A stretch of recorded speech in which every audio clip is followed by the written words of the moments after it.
Captain Do-hyun stared at the food storage screen on his command chair. The numbers were not good. 3 days of food remained for his crew of 30 people.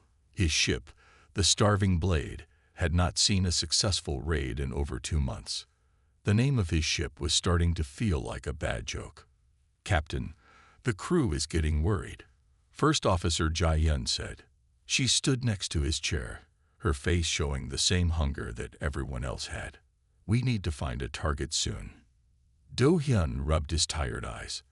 The space around them was empty except for the distant stars. Their fuel was low, their weapons needed repairs, and their scanner barely worked. They couldn't even return to their home base in this condition. "Show me the nearby trade routes again," he ordered. Jae-yun touched her tablet, and a map appeared on the main screen. Most routes were too far away or too well protected. But there was one route that caught Do-hyun's eye. It glowed with a soft blue light on the map. "What's that blue line?" he asked, pointing at it. Jae-yun's face turned pale. "That's Pacific Route 7, Captain. It's a human supply line." The bridge went quiet. Everyone knew about human supply lines. Even children knew to stay away from them. But Do-hyun couldn't look away from that blue line. It was the closest route to their position, and human ships always carried the best supplies. "How many ships?" Do-hyun asked. "Our scanner shows 5 cargo ships and 2 escort vessels," Officer Ta-won reported from his station. "They're moving slowly. The cargo ships look heavy." Do-hyun stood up and walked to the front window. He could feel his crew watching him. They were all hungry. They were all scared. But they trusted him to make the right choice. "Captain," Jae-yun said softly, "there are other routes. We could try to reach the mining colonies in Sector 12. They're not as well protected." "Sector 12 is 8 days away," Do-hyun replied. "We have 3 days of food left. Maybe 4 if we eat less." He turned to face his crew. "The human supply line is only 1 day away." "But sir," Security Officer Minna spoke up, "everyone knows what happens to pirates who attack human ships. There's a reason why even the biggest pirate fleets stay away from their supply lines." Do-hyun walked back to his chair. Yes, there were stories. Terrible stories about pirates who disappeared after attacking human ships. But they were just stories, weren't they? Humans were clever, but they weren't magical. They were just another species trying to protect their trade routes. "Look at our ship," Do-hyun said to his crew. "Look at us. We're called the Starving Blade. But soon, we'll just be the Dead Blade if we don't do something." He sat down in his chair. "Humans are rich. Their cargo ships carry enough food to feed entire planets. We don't need to take everything. Just one ship, just enough to survive." The bridge was silent again. Do-hyun could see the fear in their eyes, but he could also see the hunger. They needed this raid to survive. "Plot a course to intercept the human supply line," he ordered. "We'll watch them first. Study their patterns. Find their weaknesses. We're not desperate criminals. We're survivors. And survivors do what they must to live." Jae-yun nodded slowly and began giving orders to the crew. As the Starving Blade changed direction, Do-hyun watched the blue line on the map grow larger. Something in his stomach told him this was a mistake, but they had no choice. 3 days of food left, and a human supply line 1 day away. The hunt had begun. But as the Starving Blade moved through space, Do-hyun couldn't shake the feeling that they weren't the hunters. Not this time. Maybe not ever again. The Starving Blade moved quietly through space, its engines running at their lowest power. Captain Do-hyun sat in his command chair, watching the distant dots of light that marked the human supply convoy. They were still 6 hours away from intercept position when the communication system made an unexpected sound. "Captain, we're receiving a transmission," Kita said from his station. It's using old pirate frequencies, the kind we haven't used in years." Do-hyun frowned. "Can you clean up the signal?" "Yes, sir. Putting it on main screen now." The screen lit up to show an old man's face. His skin was dark from years in space, and a long scar ran down his left cheek. Du Hyun recognized him immediately. "Captain Hangil," Du Hyun said, sitting up straighter. Everyone on the bridge knew that name. Hangil had been one of the most successful pirates in the Outer Rim for 20 years, but no one had heard from him in the past 5 years. "Du Hyun," Hangil's voice was rough. "Turn your ship around. Now." "Sir, with all respect, I know what you're planning." Hangil cut him off. "My old sensors still work. You're following a human supply line. Pacific Road 7. The old captain's face grew darker. "5 years ago, I made the same mistake." The bridge went silent. Du Hyun could feel his crew leaning forward to listen. "I had a crew of 50, Hangil continued. "The best ships, the best weapons. We thought we were ready. We thought the stories about human defenses were just stories." He laughed, but there was no joy in it. "Do you know how many of my crew survived?" Do Hyun didn't want to ask, but he had to know. "How many?" "3. Hangil's voice was flat. "Me and 2 others. And we only survived because the humans let us live. They wanted us to tell others what happened." "What did happen?" Jae-yun asked quietly. Hangil's eyes seemed to look at something far away. "They're cargo ships. They're not what you think. We scanned them, just like you probably did. We saw simple transport vessels, minimal weapons, basic shields, but that's what they want you to see." The old captain leaned closer to his camera. "When we attacked, those cargo ships changed. It was like watching a sleeping giant wake up. Weapons appeared where there were none before. Their shields became stronger than anything we'd ever seen. And the cargo containers." He shook his head. "The cargo containers themselves turned into weapon platforms." "That's impossible," Ta-won said from his engineering station. "No one can hide that much equipment from scanners. Humans have been moving cargo through space longer than our people have had ships," Hangil replied. "They've had centuries to perfect their defenses. They don't fight like we do. They don't show their strength. They wait until you're too close to run. And then..." He stopped talking and touched the scar on his face. Do Hyun looked at his crew. He could see the fear in their eyes, but he could also see the hunger. "We appreciate the warning, Captain Hangil, but we have no choice. We have 3 days of food left." "There's always a choice," Hangil said. "Better to turn back. Better to land on some empty moon and wait for rescue. Better to eat recycled air than to face what's waiting in those human ships." The old captain's eyes were hard. "This is the only warning you'll get. The humans will give you one too when you get close enough. Listen to it, or join the long list of pirates who thought they could take what belongs to humans." The transmission ended. The bridge was quiet except for the soft hum of equipment. "Your orders, Captain?" Jae-yun asked softly. Do Hyun stared at the empty screen. Hangil was a legend among pirates, if he was afraid of human supply lines. But the food storage numbers hadn't changed. 3 days left. Maybe 4 if they ate less. "Keep our course," he ordered finally. "But run every scan we can on those cargo ships. I want to know everything about them before we get close."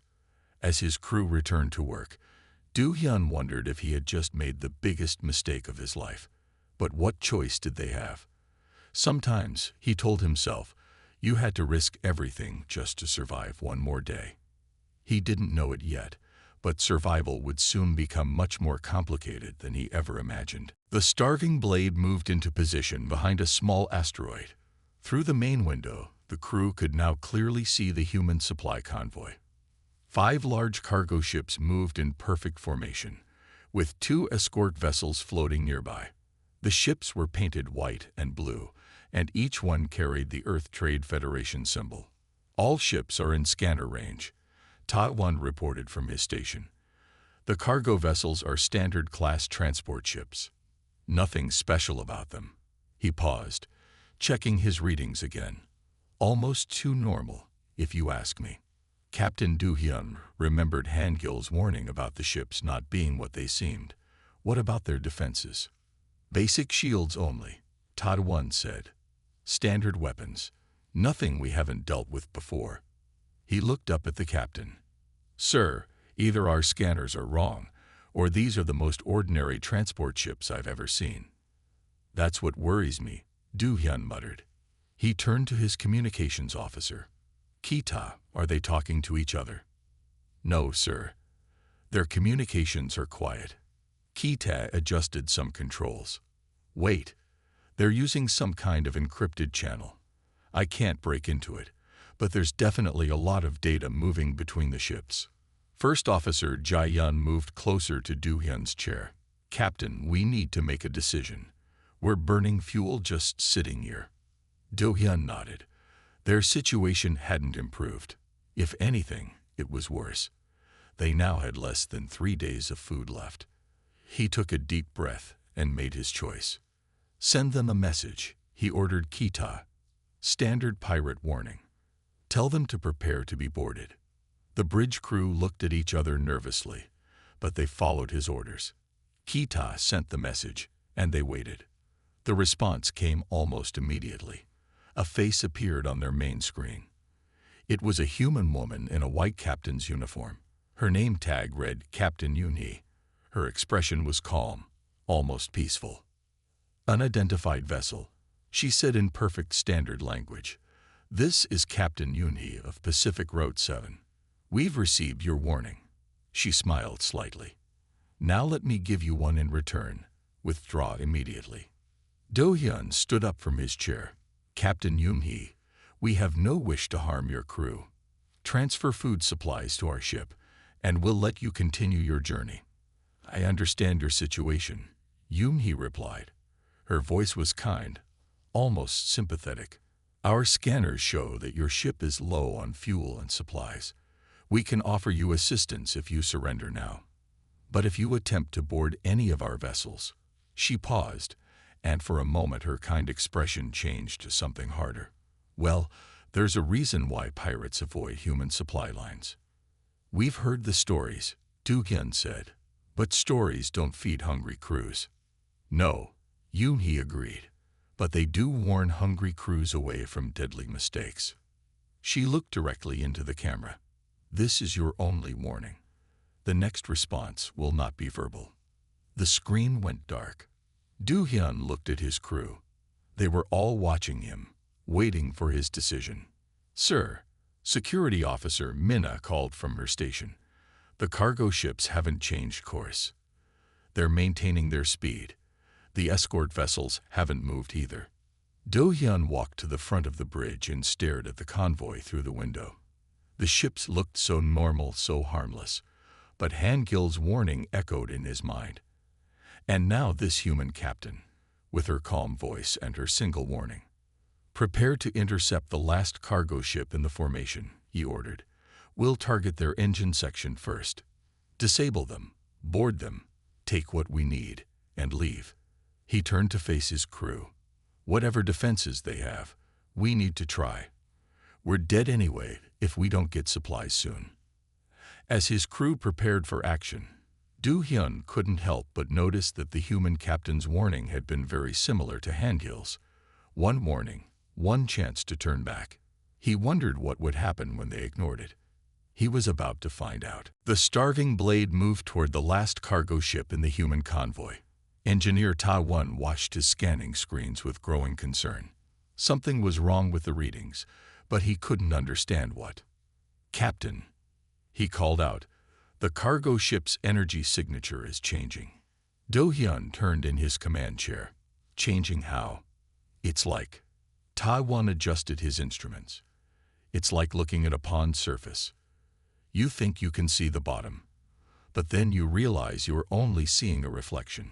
He looked up at his captain. Our scanners are working perfectly, but they're showing us different readings every second.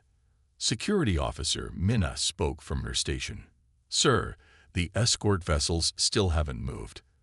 They're just watching us. Do-hyun stood up and walked to the front window. The cargo ship looked exactly the same as before. a simple white and blue transport vessel. But now, as they got closer, he noticed something odd about its surface. "The hull plates," he said slowly. "Are they moving?" The entire bridge crew leaned forward to look. The cargo ship's outer hull was shifting, like metal flowing like water. Panels that had seemed solid were splitting apart, revealing layers underneath. "Captain." Tadawan's voice was filled with alarm. "New energy readings. They're enormous. The cargo ship is producing more power than our entire fleet could generate." First Officer Jai-yun moved to her tactical station. "Sir, I'm detecting weapon ports opening. Hundreds of them. They were hidden inside the hull plates." "Impossible," Do-hyun whispered, but he was watching it happen through the window. The simple cargo ship was transforming. Its clean white surface was now covered in defensive systems that had been completely hidden before. "Their shields just activated," Taiwan reported. "They're unlike anything I've ever seen. The energy patterns, they're not just blocking attacks, they're designed to absorb them and get stronger." Ki-tae's voice shook as he spoke from the communication station. "Sir, we're receiving a transmission from the cargo ship. Audio only." "Play it," Do-hyun ordered. A calm computer voice filled the bridge. "Attention hostile vessel. You have entered automated defense range. Standard anti-piracy protocol Alpha is now in effect. This is your final warning. Withdraw immediately or defensive measures will be initiated. Show me the other cargo ships," Do-hyun commanded. The main screen switched views. All 5 cargo ships were transforming. Their hulls shifted and changed, revealing layer after layer of hidden defenses. The escort vessels hadn't moved or changed at all. They didn't need to. "Sir," Minna called out, her voice urgent. "The cargo containers themselves. They're opening." Through the window, Do-hyun watched in disbelief as the massive cargo containers on each ship began to change. Their sides split apart, revealing sophisticated weapon systems. Some containers detached completely from their ships, moving into defensive positions under their own power. "Full scan of a single cargo container," Do-hyun ordered. Taiwan tried, but his face went pale. "Sir, I can't. Their defensive screens are too strong now. But from what I can see, each container is like a small warship. They have their own engines, shields, and weapons." Jai-yun's hands moved across her tactical display. "Captain, I count over 200 cargo containers between all 5 ships. If each one is an independent combat unit." She didn't need to finish. Do-hyun understood. They weren't facing 6 ships. They were facing an entire fleet that had been disguised as a simple convoy. "Sir," Kita said quietly, "what are your orders?" Do-hyun stared at the transformed ships. He now understood why Han-gil had survived with only 2 crew members. The humans hadn't spared them out of mercy. They had spared them to spread the warning. A warning he had foolishly ignored. Before he could respond, Taiwan's scanner began to sound an alarm. "Captain, the cargo containers are moving to surround us." The hunt was over. They were no longer the predators. They never had been. "Turn the ship around," Captain Do-hyun ordered. His voice echoed across the bridge of the starving blade. "Maximum power to engines." The ship's engines roared to life as they turned away from the human convoy. Behind them, the transformed cargo ships continued their steady advance. The weaponized cargo containers moved through space with unnatural precision, forming complex patterns that no human pilot could achieve. "They're not pursuing at full speed," First Officer Jai-yun reported from her station. "They could catch us easily, but they're just following." Security Officer Minna studied her tactical display with growing concern. "The cargo containers are forming a sphere around us. They're cutting off all escape routes one by one." Do-hyun watched the main screen as more and more cargo containers took up positions around his ship. Each container moved independently, yet they all worked together like parts of a single machine. The sight reminded him of watching a net slowly close around trapped fish. "Captain," Kita called from his communication station, We're receiving a message from the human convoy. Play it, Du Hyun ordered, though he already knew what it would say. Captain Yoon-hee's calm voice filled the bridge. Starving Blade, your ship is now contained within our defensive sphere. Standard anti-piracy protocol Alpha is proceeding as planned. Please note that any attempt to fire weapons or raise shields will be considered a hostile action. The message ended, leaving the bridge in silence. Du Hyun looked at his crew's faces. They were all thinking the same thing. They had walked right into this trap. Sir, Ta-won spoke from his engineering station, his voice shaking. You need to see these scan results. The cargo containers, they're not just weapons platforms. Each one has its own artificial intelligence. They're working together, learning and adapting to our every move. As if to prove his point, several cargo containers ahead of them shifted positions, closing another possible escape route. The movements were smooth and efficient, using the minimum energy needed for maximum effect. How are they moving like that? Jae-yun asked, watching the containers with a mixture of fear and admiration. No pilot could coordinate movements that precise. They don't have pilots, Ta-won explained. The containers are completely automated. They're probably sharing data with each other thousands of times per second. Every time we change course, they calculate billions of possible responses before we can even complete our turn. Do Hyun gripped the arms of his command chair. He had expected weapons. He had expected strong shields. But this was something else entirely. The humans hadn't just built better defenses, they had removed the need for human defenders entirely. Options, he asked his crew. Minna shook her head. We can't fight. Each container has enough firepower to cripple our ship. We can't run. They've blocked every escape route, and our fuel is too low for a prolonged chase. We could surrender, Jae-yun suggested quietly. The human captain offered us assistance before. Before Du-hyun could respond, Kita straightened in his chair. Sir, I'm picking up other ships at the edge of our scanner range. 5 pirate vessels. They've been watching us this whole time. The main screen showed the distant ships clearly. As they watched, all 5 vessels turned and fled in different directions, their engines blazing at full power. They were waiting to see what would happen, Du-hyun realized. Waiting to see if we could find a weakness in the human defenses. He laughed without humor. Well, now they know. The stories were true, all of them. The sphere of cargo containers continued to tighten around the starving Blade. Du-hyun watched them move with their perfect precision and understood at last why human supply lines were feared throughout the galaxy. They hadn't just prepared for pirates, they had solved the problem of piracy itself.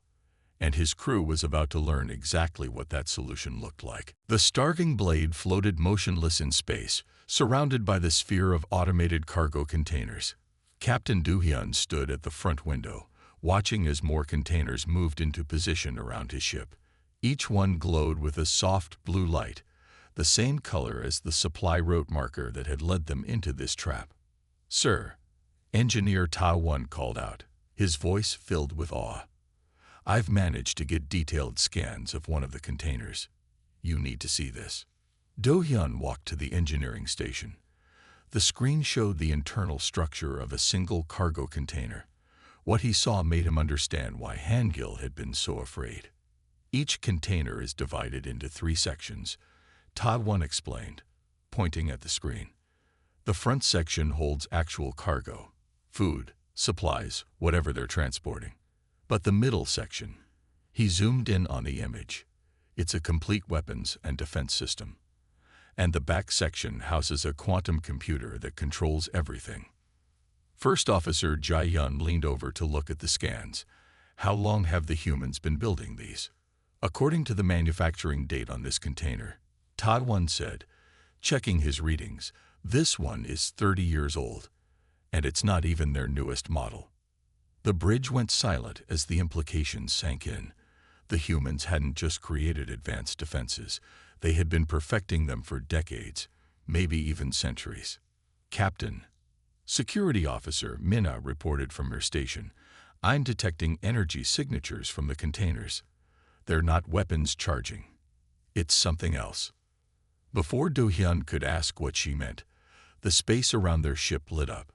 Thousands of thin blue lines appeared between the cargo containers, forming a complex web of light. It's a containment field, Ta-won said, studying his instruments.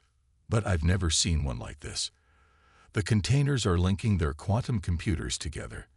They're creating a single network that can think and react as one system.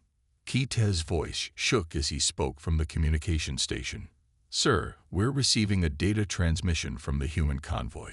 It's their cargo manifest. Show me, Do-hyun ordered. The main screen filled with information. It wasn't just a list of cargo, it was a complete history of Pacific Road 7. The route had been operating for over 200 years. In that time, 147 pirate ships had attempted to raid it. None had succeeded. Look at these numbers, Jae-yun said, reading the screen. Each attack made their defenses stronger. The containers learned from every encounter. They don't just fight pirates. They study them. Do-hyun walked back to the front window. The cargo containers continued their perfect dance around his ship, their movements guided by 2 centuries of accumulated knowledge about pirate tactics. Now I understand, he said softly. This isn't just about protecting their cargo. The humans turned their supply lines into a school for artificial intelligence. Every container, every ship, every route. They're all learning, all the time. Sir, Minna called out suddenly. The containers are moving again. They're forming some kind of pattern. The crew watched as the cargo containers rearranged themselves. The blue lines of energy between them shifted and changed. Slowly, deliberately, they formed words in space, a message large enough to be seen from any approaching ship. Surrender or retreat. This is your final warning. They're not just defending themselves, Do-hyun realized. They're teaching other pirates a lesson. Everyone who sees this will spread the word. No one will believe they're just stories anymore. The words hung in space, glowing with that same blue light that had drawn them to the supply route. Do-hyun looked at his hungry, tired crew and knew he had only one choice left. The only question was whether the humans would still show mercy after they had ignored so many warnings. Captain Do-hyun looked at the warning message floating in space one last time. The glowing blue letters seemed to mock him and his crew's desperate situation. He had led them into this trap, and now he had to get them out. Captain. Ki-tae called from his station. Captain Yoon-hee is requesting to speak with us. Do-hyun straightened his uniform. Put her on the main screen. The human captain's face appeared, still wearing that same calm expression. Captain Do-hyun, she said, I trust you've had time to consider your position. Our containers have analyzed your ship's condition. You have approximately 4 hours of fuel remaining, and your food supplies are critically low. You've made your point very clear, Do-hyun replied. What are our options? You have 3 choices. Yoon-hee held up one finger. First, you can surrender. We will provide your crew with food and transport to the nearest neutral station. She raised a second finger. Second, you can try to escape. I should warn you that no ship has ever broken through a container defense sphere once it's fully formed. She raised a third finger. Third, you can attempt to fight. However, our containers are programmed to respond to any hostile action with maximum force. Do-hyun looked at his crew. First Officer Jae-yun nodded slightly. She knew what he was thinking. They had no real choice at all. Before you decide, Yoon-hee continued, you should know that we've detected 6 more pirate ships approaching this sector. They're probably hoping to learn from your attempt. She smiled. Would you like to show them what you've learned? Engineer Ta-won spoke up from his station. Sir, the container sphere is opening a small gap. They're giving us a clear path, straight toward the approaching pirate ships. Do-hyun understood the humans' plan. They wanted the starving blade to become part of their warning system. Any ships watching would see them flee, proving that even the most desperate pirates would rather run than face human defenses. What guarantee do we have if we surrender? Du Hyun asked. The same guarantee we've given to every pirate crew that's surrendered in the past 200 years, Yoon Hee answered. We will treat you fairly, feed your crew, and transport you to safety. In return, you'll tell others what you've seen here. Her expression grew serious. The choice must be made now, Captain. Our containers have already calculated 43 possible escape routes you might attempt. All of them end in failure. Security Officer Minna's voice was tense as she reported. Sir, the pirate ships are getting closer.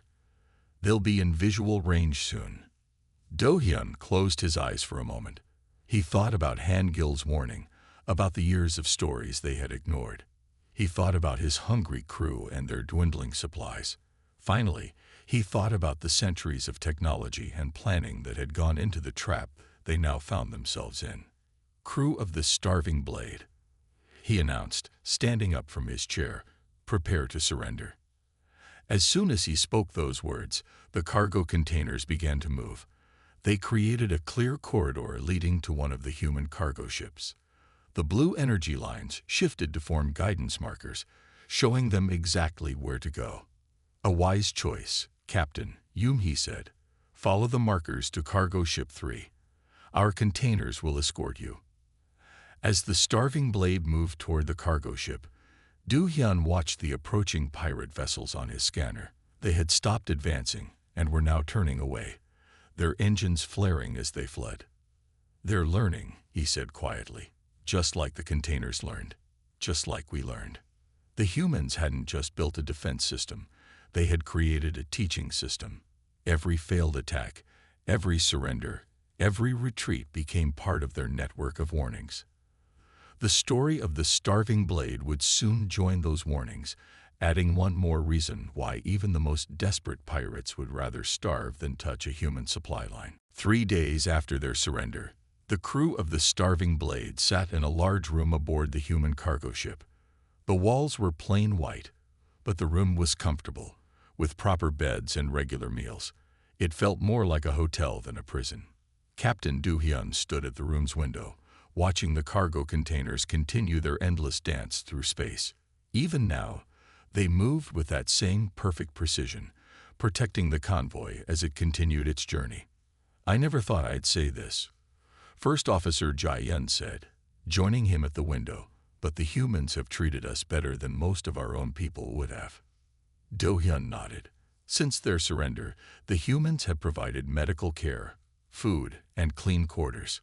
Captain Yoon Hee had even arranged for their ship to be repaired, though it would remain under human control until they reached the neutral station. Have you seen the other detention rooms? Jae-yun asked. There are at least 30 other pirate crews being held on this ship. Some have been here for weeks. The humans are collecting us, Du Hyun replied, gathering witnesses for their warning system. The door opened, and Captain Yoon Hee entered the room. She carried a data tablet and wore the same calm expression they had first seen on their view screen. Captain Du Hyun, she said, would you and your crew like to understand why we do things this way? The entire crew gathered around as Yoon Hee activated her tablet. A hologram appeared in the center of the room, showing the history of human space trade. 300 years ago, she explained, humans almost lost everything to pirates. Our ships were raided so often that entire colonies started to starve. We tried using warships as escorts, but the pirates would just wait for them to leave. We tried arming our cargo ships, but pirates would attack in larger groups. The hologram showed old footage of ships being attacked, colonies running out of food, and people suffering. Du Hyun watched his crew's faces as they began to understand. Then someone had an idea. Yoon Hee continued. Instead of trying to fight pirates, we would teach them to avoid us completely. We developed the cargo containers, but not just as weapons. Each container is part of a vast learning network. They share information, adapt their strategies, and most importantly, they help spread the story. The story? Engineer Ta Won asked. The story of why pirates don't attack human supply lines. He smiled. Every crew we capture is treated well, fed well, and then released to tell others what they've seen. Every ship that runs away becomes part of the warning. The story grows stronger with each encounter. She turned off the hologram and looked at each crew member in turn. In 3 days, we'll reach Newton Station. You'll be free to go, with enough supplies to reach any port you choose. All we ask is that you share your experience with others. And if we return to piracy? Do-hyun asked. That's your choice, Yoon-hee replied. But you've seen our defenses now. You know the stories are true. And more importantly, you know why we do this. We're not just protecting our cargo. We're protecting every colony, every outpost, every world that depends on these supply lines. She walked to the window and gestured at the cargo containers moving outside. Look at them. They never sleep. They never get tired. They never show mercy to threats, but they also never act out of anger or revenge. They simply do what they're programmed to do: protect, learn, and teach. Do-hyun looked at his crew.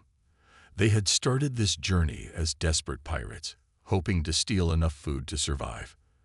They would end it as part of humanity's greatest defense strategy, a living warning to all who might threaten the supply lines that kept civilization alive. We'll tell your story, he said to Yumi, though I doubt we'll need to add much. The truth is more impressive than any story we could invent. Outside the window, the cargo containers continued their endless dance, teaching their silent lesson to any who dared to watch too closely.